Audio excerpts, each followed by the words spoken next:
Hello everybody out there in YouTube land, and welcome to DC Fans United. Since Halloween is coming up soon, I picked an extra spooky supervillain this time. This supervillain biography is about Nekron. First though, I have a quick shout out to my friends over at Outright Geekery, and I have a link for them in the description box. So, Nekron is a supervillain appearing in DC Comics, specifically those related to Green Lantern. He was created by Mike Barr, Len Wein, and Joe Staton. The character, who exists as an embodiment of death, first appeared in Tales of the Green Lantern Corps, Volume 1, Number 2, from June 1981. He is also the primary antagonist in the Blackest storyline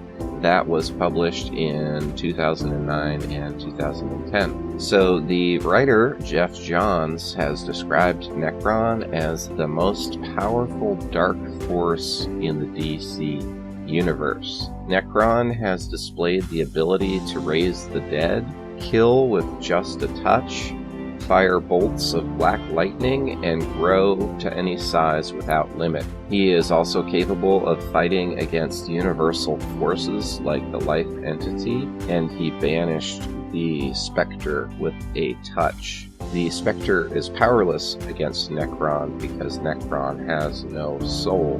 Nekron also has incredible durability and reality warping powers, and he was even able to withstand a blast from the Anti-Monitor and sent the Anti-Monitor back to the Antimatter universe. So Nekron was formed out of the nothingness in existence prior to the creation of the universe as a defense mechanism to the white light. Given shape in the form of life's idea of death, Nekron marches with his undead army. Nekron is not a living being, but just exists as an avatar of darkness. This makes Nekron immune to the Spectre's divine wrath, as he has no soul to judge. So starting off in the comics, an Owen scientist named Corona was sentenced to banishment and ends up in Nekron's realm of the dead. Nekron recreates Corona as an undead being of enormous power, and given an army of spirits, Nekron sends Corona to kill the Guardians of the Universe at Oa. Corona and his minions end up killing several of the Guardians. They're actually able to kill some of the Guardians, and they kill some of the Green Lanterns, and they even destroy the central power battery. After this crushing blow, though, Hal Jordan manages to rally the remaining Lanterns, and they attack Corona with the charge left in their rings, and are able to defeat him. So Nekron also appears in Captain Atom number 42 from 1990. So in the Blackest Night storyline, Nekron is revealed to be responsible for the creation of the Black Power Rings, which reanimate the dead, and he is collaborating with the villains Scar and Black Hand. He is also responsible for the imprisonment of the Anti-Monitor, which is no small task to achieve. When the Black Lantern's power levels reach 100%, Nekron rises from the earth just outside of Coast City.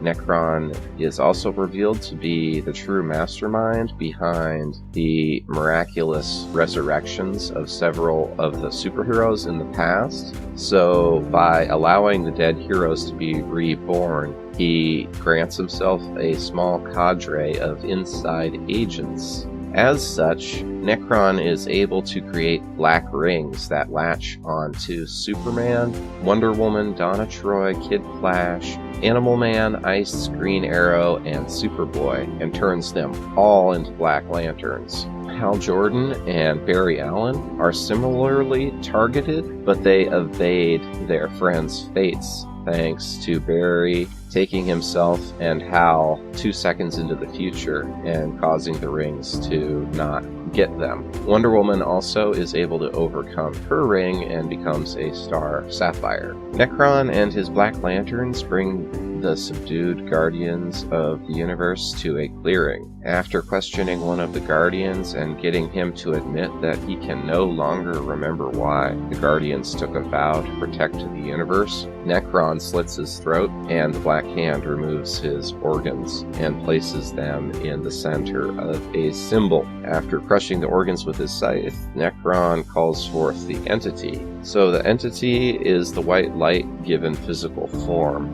When Nekron strikes the Entity, every living thing in the universe cries out in pain. This is because the Entity is what gave birth to life, and all things came from it in the DC universe. Nekron intends to kill the Entity and thereby killing every living thing in the universe. His powers, however, are thwarted when Sinestro bonds with the Entity, becoming a White Lantern. In the battle that follows, the Life Entity eventually abandons Sinestro, refusing to be controlled by him, and instead bonds to Hal Jordan. Hal turns the power of the Entity on Black Hand because Black Hand functions as Nekron's link to the living world. So this causes Black Hand to return to life, and he actually vomits up a white power ring, which enters the Black Power battery,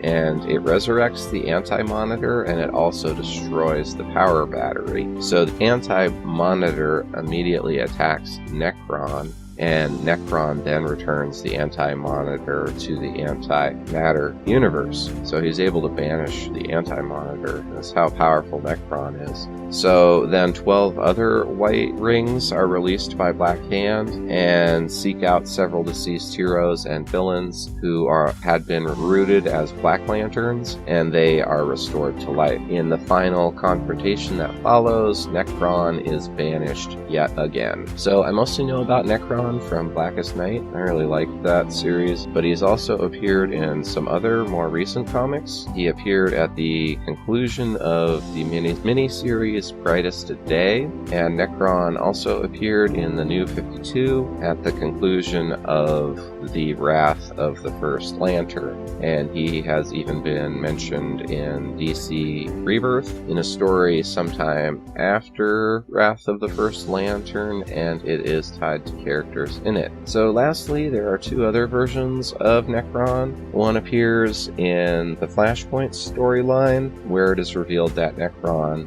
was unleashed into the universe when Atrocitus killed William Hand, and he also appears in Star Trek Green Lantern: The Spectrum War, which was a 6-issue limited series published in 2015. So that's all for now. That's my supervillain biography of Nekron. Let me know down in the comments what you thought, if you liked it. Leave a comment if there's a particular supervillain you'd like to see me do a biography on. And as always, thanks for watching, and if you aren't subscribed, please subscribe. End of line.